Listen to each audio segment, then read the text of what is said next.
This is Aubrey Bettencourt, President and CEO of Almond Alliance. This is Almond Alert. Hey everybody, and welcome to Almond Alert. We are so excited about today. So Michelle Reimers has been someone I've watched and followed in the water world for a long time. And for those of you who know me, you know I've got kind of my feet in both worlds between ag and water. First of all, a woman in water in a general manager position is even more impressive. But Michelle, general manager over at Turlock Irrigation District, which is uniquely located geographically, which also gives her some unique opportunities and some unique challenges as their general manager. Michelle previously, she's been with the district for almost 16 years. She was their assistant GM for a period of time. She has a background in communications and external affairs, which I think gives her a very unique perspective in a world that is typically dominated by lawyers and engineers. She's a local on top of it all. So she not only knows the region from the ground up, but she's also worked her way up through the district. Honestly, what has always put her on my radar and always put this region and this district on my radar in the water world has been the way TID and Michelle has really leaned into innovation, leaned into technology, leaned into data, leaned into policy to back it up. And when she has brought those all together, she has led the district into a very unique position. Why is this important to us at almonds? Well, almonds are grown in 16 counties in California, of course, producing the majority of the world's supply, over 80% of the world's supply of almonds. And a lot of our almonds and almond processors are right here in this service area of hers. On top of it all, as our world is changing and as our industry is changing and adapting and becoming more, obviously leaning into our own sophistication, we're looking for water stability, we're looking for certainty, and that comes from great managers at districts like Michelle. So without further ado, here is Michelle Reimers, General Manager of Turlock Irrigation District on Almond Alert.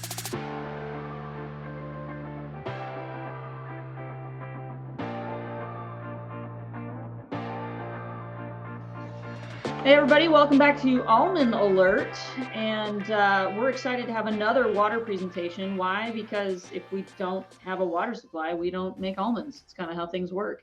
As always, these presentations and these interviews are really meant to be these great short clips with new thinkers and people that maybe aren't part of our echo chamber, to bring new and outside information to give you new perspective, more context to help you make the best decisions possible. So today we are happy to welcome Michelle Reimers from TID, Turlock Irrigation District. And I've been impressed with her since day one. First of all, she runs one of the coolest projects in the water world. So if you're a water geek, this is going to be a lot of fun. And we're going to learn a little bit more about that. But second of all, she's a pit bull and a woman in water. And there's a few of us out there, and we've had a lot of fun over the last few years and a lot more fun to come. So thanks so much for joining us today, Michelle. How are you doing? I'm doing great. Thanks so much for having me. Yeah, so let's just dive right in with a little bit about yourself and your career path. I think it's always fascinating, especially for women in this world. You have like the strict engineering types, and then you have the lawyer types, and then you have, I don't know what I am, just a fangirl who happens to be in both, right? Yeah. And then you have the rest of us. So talk a little bit about just your career path.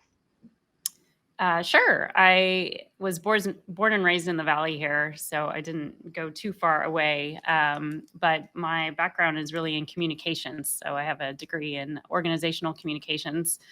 Went to school here at CSU Stanislaus, and really was looking for a job in advertising. And wouldn't you know, there's not a lot of opportunities here in the Valley for something like that. So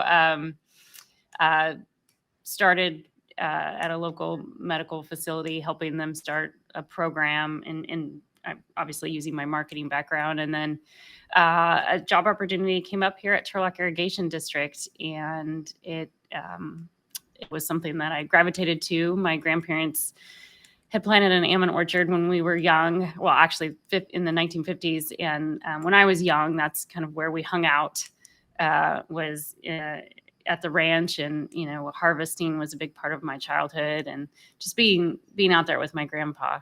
So when the job came open at TID, having that background and understanding the value of water was something that I gravitated to. So started as a communications specialist and then kind of worked my way up through the utility, started to oversee government affairs, customer service, and a lot of the energy programs that we provide. Was the first female assistant general manager. So was part of the management team for a little while, and then the opportunity presented itself to apply for the top job, and here I am. So yes, definitely unique. I think I'm the 7th general manager in 135 years, and definitely the first that is not an electrical engineer or a civil engineer or an attorney. So definitely unique. Yeah, I mean, I kind of that brings up an interesting point, right? Because of how and where we've evolved in terms of what are the highest needs in the water world. Sure. In that regard, I mean, how so often this has been ruled by pretty much engineers and attorneys. Mm-hmm. How has your background made you an asset in, I guess, twofold? How has it brought, your approach or mindset when you approach the job?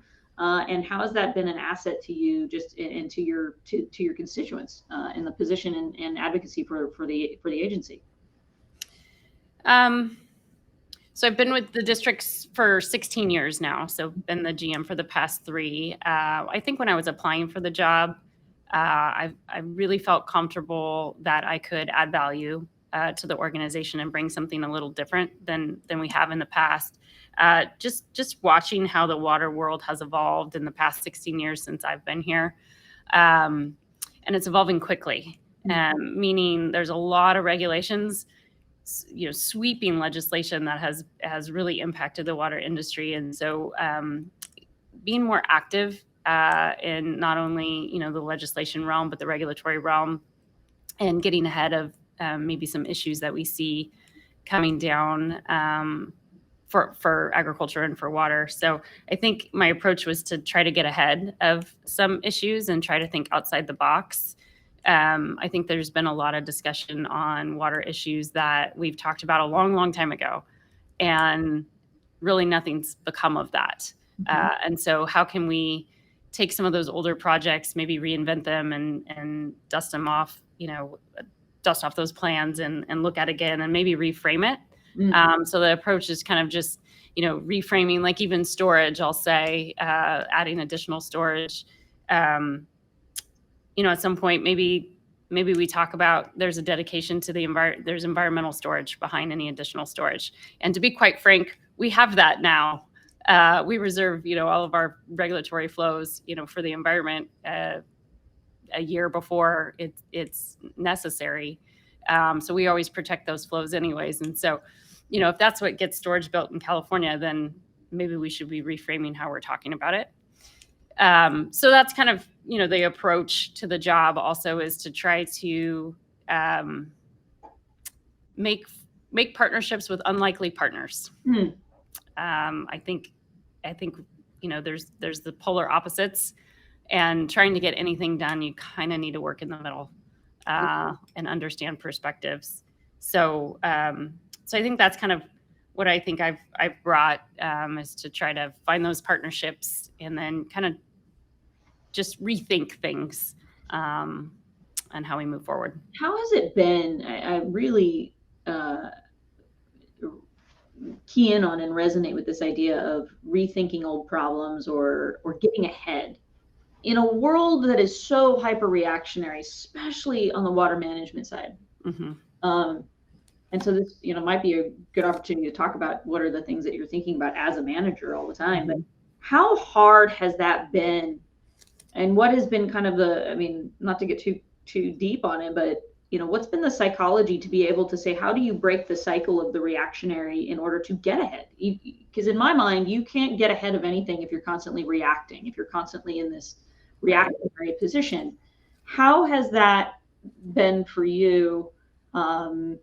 What's been the mindset in that, and how have you structured in kind of your ability to do that, and where have you seen success in that? Well, I think one good example is, so because we're unique, because we're not a part of the state or federal water projects, and we're in charge of our own basically watershed management, right? Like, so I think it's provided us a lot of opportunities to try different things.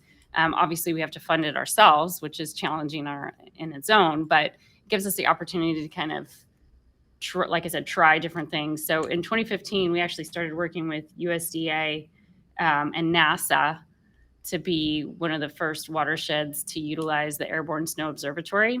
So essentially, that's just using LIDAR, being able to use a plane and have LIDAR across our watershed. And so we're able to see a lot more information and data into what's actually up in the snowpack. And we've been using that since 2015. So I think it's like kind of taking those projects and, you know what, let's try that. Let's get ahead of it. I can tell you the benefits that we've seen are something the state should be using for all of water management. In 2017, the data was there to basically let us know that we needed to start making releases before the flood control manual told us to. So as we operate Don Pedro Reservoir. And then the very following year, the data was there to show that the snow content just wasn't there. And the flood control manual was telling us to spill. We provided all of the data to the Army Corps of Engineers and asked for a deviation. They granted it. And we saved 150,000 acre feet of water. Jeez. That's huge. The best story I like to tell using this technology is 2021. As you know, the state was off about 700,000 acre feet. And we were off about 9,000 acre feet. And that's just using technology, right? Using data to help drive decision making. So, I mean, I think that that's just an example of kind of one of the approaches of trying to get ahead of it, trying to think of what's new. I see a lot of that in Sigma with, land IQ, ET stuff. How are we going to use technology to better to make better decisions, really. I also think we've just signed an agreement with UC Merced. They do a lot of work. And we've never been partners. We're right here in their backyard. And we've never had a relationship, well enough to do some studies together. So we just signed an agreement to do a lot of work together. They're, academia, they're always studying kind of hypotheticals. And what they're looking for is boots on the ground. And people to work with them. And so we provide that. So I think, that's another angle of just using those partnerships to try to get ahead of, what should we be studying now for the future? Yeah, this is so, okay. For anyone paying attention, right at the camera, if you are listening to this, what you just heard was someone with the ability, empowered by law, to act on real-time data and information to make water decisions. Why that is so different and why your story and the TID story is so unique is, I think a lot of folks don't realize we are still operating under very antiquated rules on an antiquated system. So it always comes back to some really basic things. And I know I'm positive my water friends are going to yell at me and say you're overly simplifying it, but it really comes back to very simple. We have a system built for half the size that has uses now and dependencies on it that it never had when it was designed. And we're using old laws and old rules and regs to operate it. And so you end up, the ability to get a deviation from the Army Corps, that's massive, because that allowed you the savings on the water that you needed utilizing the technology that you were using. Technology, by the way, that the state or the feds are not required to use. So when they are off that much, look at what that does to the management of the system. It's basically water that we thought was there that wasn't, and decisions were made on that. And so your ability to utilize that data, and this is where the data piece really is starting to come in. It's even the next step to the physical infrastructure. We want to modernize the physical infrastructure. We want to modernize the operations, but the data component of this is also really important. I think I learned this when I did a lot of work with U.S. Geological Survey too, is that data piece being more accurate early is what creates the certainty of decision making for those of us on the ground, right? The farmer on the ground is looking at what you're going to tell them in order to make their planning decisions and their operational decisions. So that data component is so important. And that's something that, the district has had a history of, not just on ASO, So I'm excited to hear about Merced, but if I recall, TID was involved with some of the early research done with fish bio, independent scientific research. Was that correct? Yes, we also have a full-time biologist. So we've been, I think the Tuolumne's maybe one of the most studied rivers. It's spectacular. Yeah.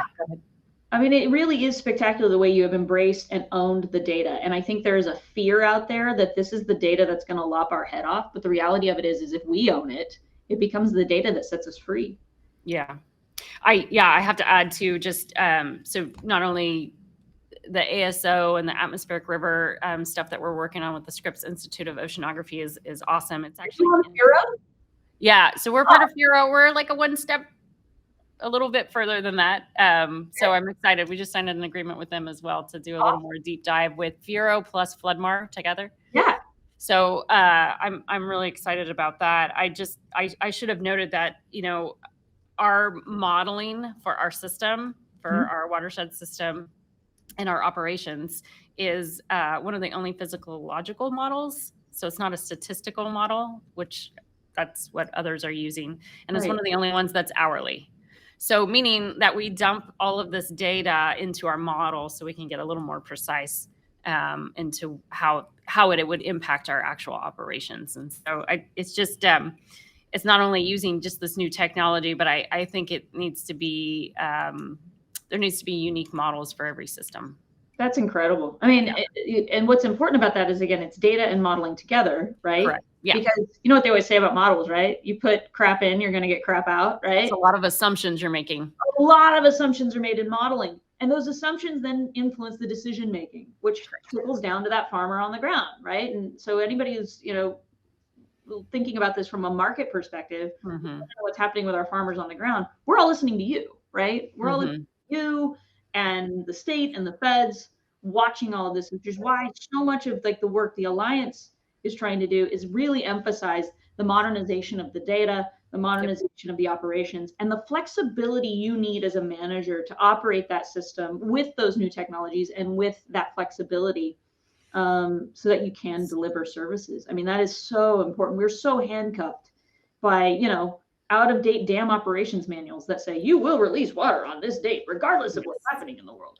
Yeah. Adaptation is necessary for the climate that we're experiencing.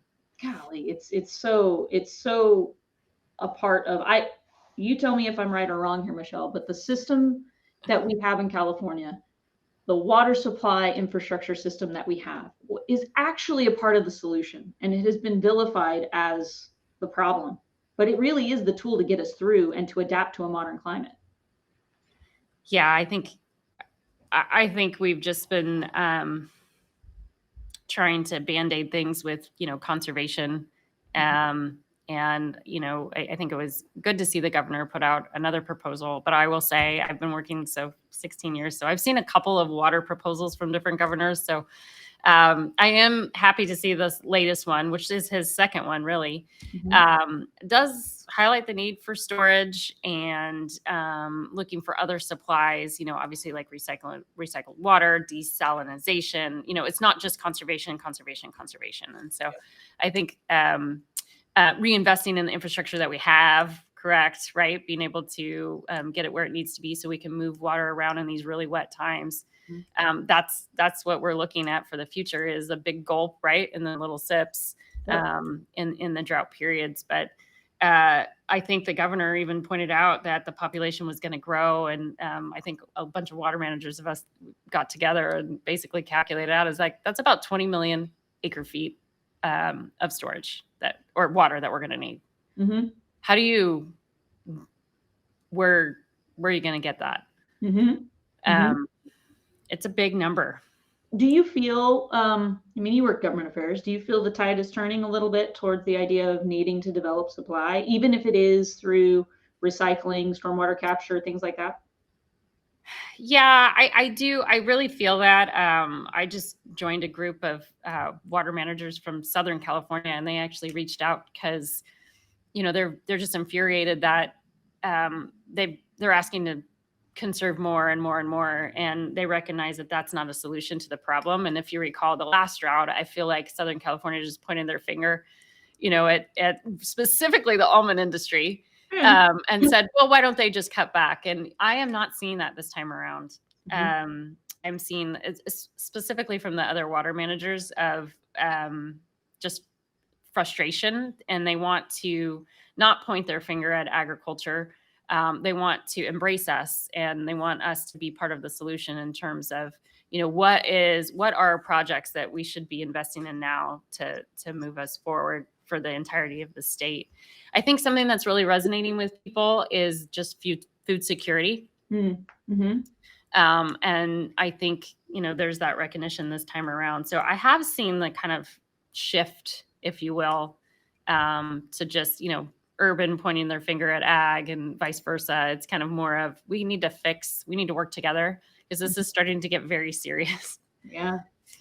Well, especially, parts of the State Water Project in Southern California. I think a lot of folks don't realize part of Metropolitan's portfolio will receive no water this year. Correct. Parts of the Central Valley Project's portfolio, I don't know what water they're using in Kalinga. Like, they're technically exceeded at this point. And it's I feel like as water managers, you've been around a lot longer, and even as citizens to a point, I think we're all watching the chatter and going, we are so exhausted of this Groundhog Day movie we keep living. Yeah. But every 4 years, we're told the world is coming to an end and we all have to conserve. Mm-hmm. And then every 4 years we do it again. And I think we're over it. And when you look at the pressures off the Colorado, I think we are way over it. Yeah.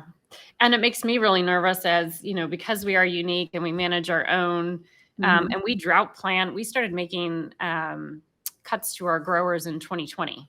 So that's well before the state and federal projects did any sort of allocation. So we do, dry year planning in a good chunk. So we do have water for next year in Don Pedro for our growers. That's in addition to any sort of, weather outlooks that we have.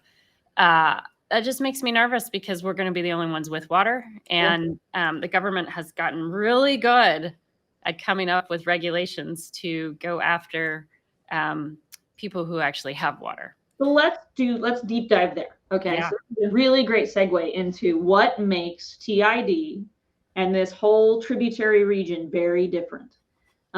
For, real quick, Water 101, right? You have the surface water systems of the state. You have the Central Valley Project, which is owned and operated by the federal government, headwatered in Shasta, capture, store, move, 2/3. We got that. Same thing on the state side, State Water Project, headwatered at Oroville, and same story at different places, commingling in their infrastructure. San Luis is a shared piece of infrastructure. Folsom is a shared piece of infrastructure.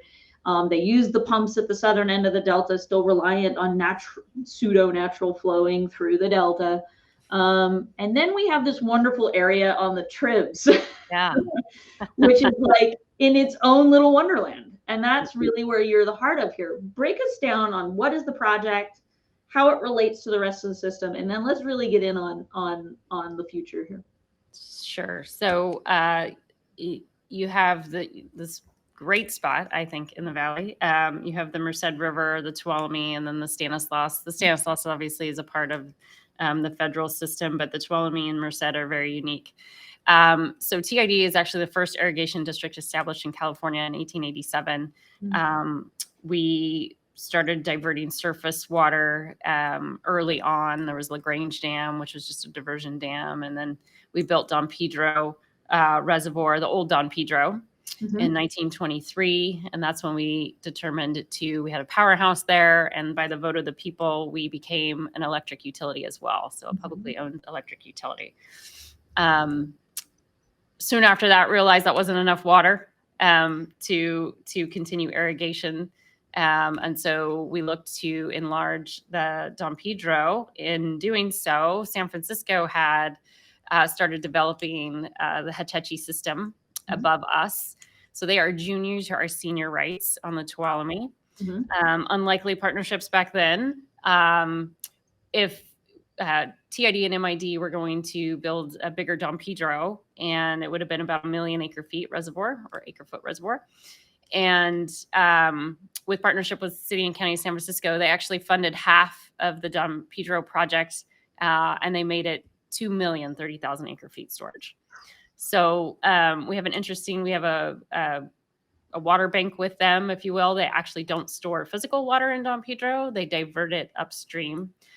So they have a water bank of 570,000 acre feet. So it's an accounting system that is literally daily accounting. We're in constant contact with our partners at city and county. And it's proved to be a great relationship. I think it's a great illustration of urban and ag can coexist. We've had a great relationship over this entirety of time, and actually we're looking at building projects together for the future. So we are regulated by FERC, which is the Federal Energy Regulatory Commission. That's for our hydroelectric projects, but it does regulate the regulatory flows on the Tuolumne.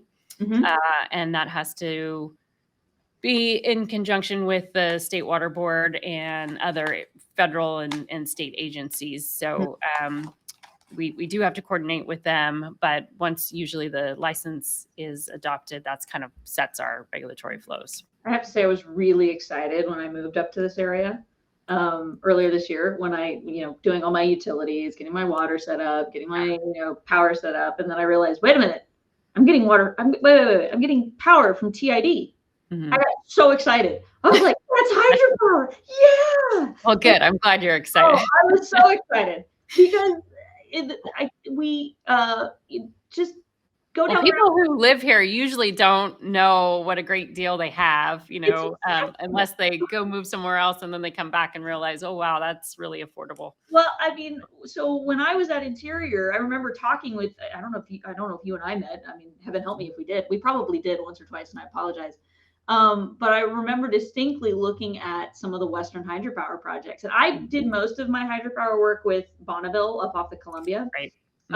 But down here, Californians are like ignorant of the fact of how much hydropower is developed here, partly because we for lack of a better phrase, downlisted it. We don't consider it a renewable, which please educate us on that, because to me, as we continue to trend into, this is where water and power really meet, as we trend into this more green and sustainable, or just a stable grid, for crying out loud. Let's not even talk about where we're going. Just talk about the stability of the grid. Hydropower is the ultimate battery. I mean, when you have water. We're wrong. Yeah. When you have water, so drought periods. And we are a little unique. So it's always interesting when we go in front of FERC and actually talk to people, because they are just baffled at the fact that we are a water first priority. Yeah. So we look to serving the water customers, before we generate. Obviously, it's very, very hot in the summer, so and that's when we're in full swing irrigation. So they do complement each other. Yes, we've been fighting for renewable or large hydro to count as renewable for a very, very long time. And at this point, with the new legislation saying that we have to be 60% renewable by 2030, and then in addition to that, 100% greenhouse gas free by 2045. When you get to that 2030 time period, it actually, Don Pedro will start counting in the GHG bucket. So it's not worth a fight at this point anymore, just when you have an outlook of 100% GHG free, which I have no idea how the state is going to get there. And everyone should question that we're going to quickly, by the fact that 3 years in a row there's been, if there hasn't been rolling blackouts, there's been threats for rolling blackouts. So the technology is just not there to support it. But yes, hydro is a solid baseload renewable feature, and the Northwest has benefited from it. They're run of the river projects, so they're a little different. But it's a great mechanism for our portfolio on the energy side. That's incredible. So, okay, I could talk to you about that so much more, because there's so much I want to learn and I have questions on, but we'll come back to that another day. Looking forward, you and I have talked a lot about infrastructure investment. What are just we've already kind of painted the picture of a more progressive mindset, looking forward to the increased demands on Sigma and the pressure that puts for conjunctive use management in a legal world that doesn't let you, which is fascinating. And we've talked about that here too, of just how, still under California active recharge is not necessarily considered beneficial use depending on the circumstance.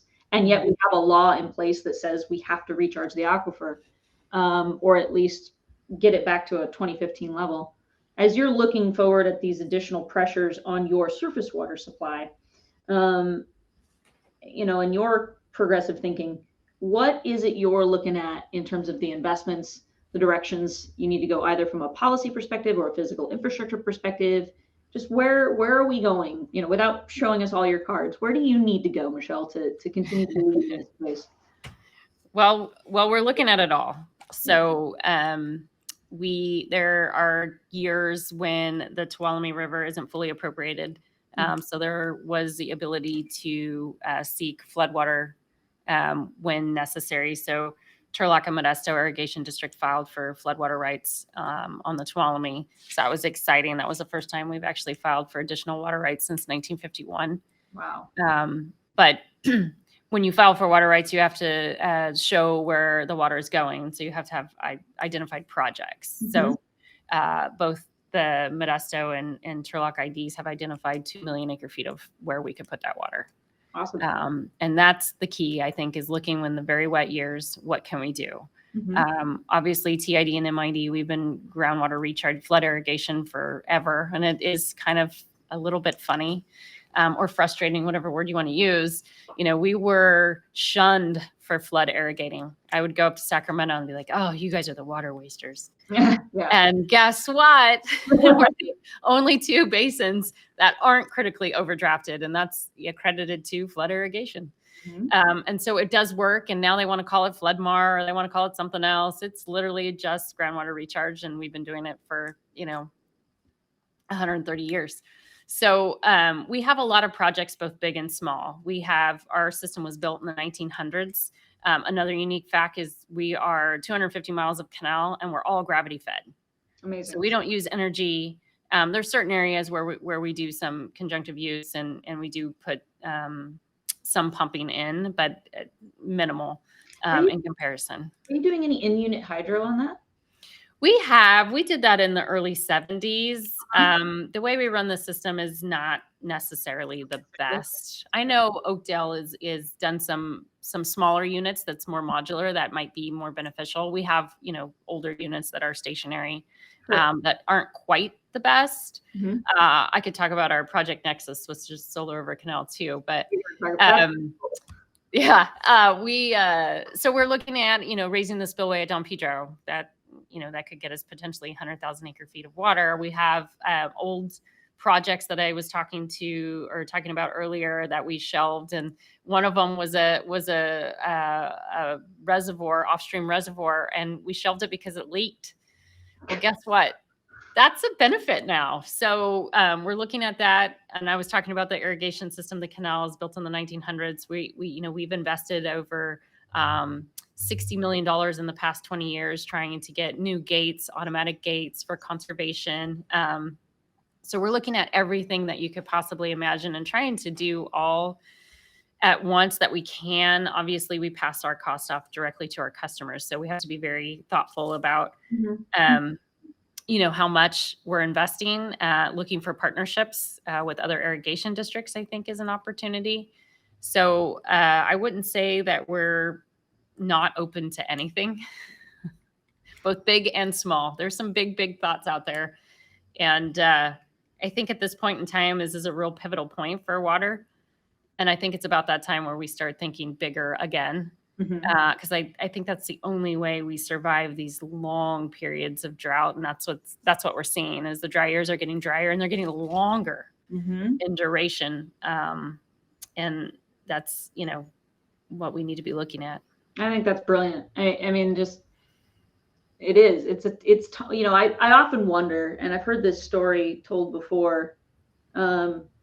You'd have it's an old Greek story of, the youngsters would come through and see all these great statues and temples built and say, surely gods must have built these, for no man could have imagined such a thing. And I worry for so long that we look at our infrastructure and think, surely gods did this because no man could have done this. And I am so encouraged by your emphasizing big thinking, because I think we're there again.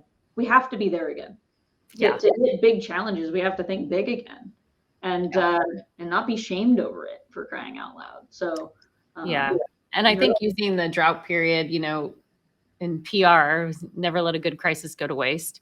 And you can make real change when you're in crises, because people kind of recognize the need. So it's a lot easier to sell when it's personally affecting somebody. Right. I mean, it's always hard in a flood year. How hard is it to ask for something you need? I can't give away water. People won't take it. Yeah, exactly. So it's an A to Z issue is what they used to tell me in Australia. If you have water, it's a Z issue. If you don't have water, it's an A issue. And I was like, can we make it like a G? Can we just kind of it out like right there?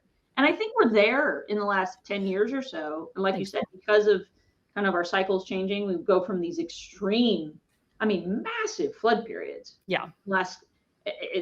And I don't know how many times we read the headline that we're in the worst drought in a millennia. I would really like to know which millennia we're in the worst drought of, because we've had that happen 3 times in the last 10 years. So if anything, though, the highlight between the natural, which we cannot control, but you're blending that perfect aspect of flexibility, data, and modernity to maximize the system you have in order to continue to grow and to move forward. I really appreciate our time today, Michelle. And I just want to kind of throw out one last thing, because at the end of the day, this is an almond podcast. But I think it's so important for, folks to really know more of the folks that are behind and all of the decisions that we make on farm. And, would love to just kind of get your perspective on what the relationship could be, or the partnership that, we've often talked. I think you and I have talked about this many times. Ag trade associations are typically over here, and then water is over here. But at the end of the day, we are customers of you, all right? And so that relationship has been evolving over time. And I'd love to, especially with a comms background, I'd love to get a little bit more of your perspective on that. Yeah, I think agriculture, my grandparents were farmers. My husband's, part-time farmer-ish. We're not very good at it, but we try really hard. But his parents are in agriculture, and I'm such close friends are all farmers. They just put their heads down and they work and they get the job done. And it's good to see some of them, starting to invest more time in specifically the Almond Alliance, and getting a little more active. But that's what we need. We need the voice of the people that are impacted to help us talk about some of these things and unite and collectively come together. And so I think, specifically for the Almond Alliance in particular, you have customers, constituents, I'm not sure what you call them, growers up and down, California, and to be able to unite them around water, and to be able to support projects that may not necessarily benefit their region specifically, but water in general. I think at some point that we have to kind of put all of our wants and needs specific to ourselves aside and work together collectively to talk about, we need to work together on water, and not necessarily to point fingers at urban. They've conserved a lot. I don't think people recognize all the work that they've done in Southern California. But I think it's time to kind of really unite and work hand in hand and, lobby together and, testify. When we ask people to come testify for us, at the State Water Board, it's like pulling teeth. So, making sure we can have some people participate. I always want to reach out to other people from across the aisle. I have a lot of environmentalists that I'm good friends with. And I'd love to bring them to farms. To talk about, have people talk about how they farm and why they do what they do and how precise they are. They don't want to overuse water. That's the last thing they want to do. And so being open to doing farm tours and piloting, we're going to pilot a flood recharge, stormwater recharge on almonds this year. So, putting yourself out there too is really important. No, I think I think I really appreciate that. I think, we've talked a lot, you and I have talked a lot about how your world ends at your boundaries in so many ways, right? And that's the world you control and have to look out for, and that's your mission. And our growers transcend those boundaries. Yes. We cross so many water districts and across the 16 almond counties. And so I've really always appreciated the ability to reach out to you. And I've always appreciated your understanding to me when I'm saying, yeah, but then I've got a guy down here on the west side off of I-5, and he's looking at it this way. And we've got, you and I both have friends that are up in the Sac Valley, and they're looking at it this way. And I think we're getting closer. And the more we can communicate and understand how you all make decisions, I think really helps us as advocates from the agricultural perspective better align in that messaging and better be available and open to you. Because one thing that we both do is we both solve problems, and we innovate and are very sophisticated in doing that. So we have an excellent story to tell. It's just about locking arms and doing it, I think. Yeah, I agree. Absolutely. Well, Michelle, thank you so much for your time today. Oh, thank you so much for having me. Absolutely. And your leadership. And I look forward to more visits and a lot more fun to come. Hey, we have had so much fun putting together Almond Alert, and we have a lot more to come. We are booked out for into 2023. It's quite awesome. But we would need to hear from you. What other platforms do you like to see us on? What other platforms do you want to hear us on? We're obviously already on Spotify, YouTube, Apple Podcasts, of course. But where else do you want to see us? What else do you want to hear? Who else are you interested in? What other content would you like to have? We try to create a platform that's responsive to you as the industry and as the community. And we want to bring you these new and unique folks to provide something of benefit and of value to you too. So please use the comment section. I don't know where it is, down here, out there, up there, or just shoot us an email at almondalliance.org. We'd love to get your feedback and keep bringing you Almond Alert.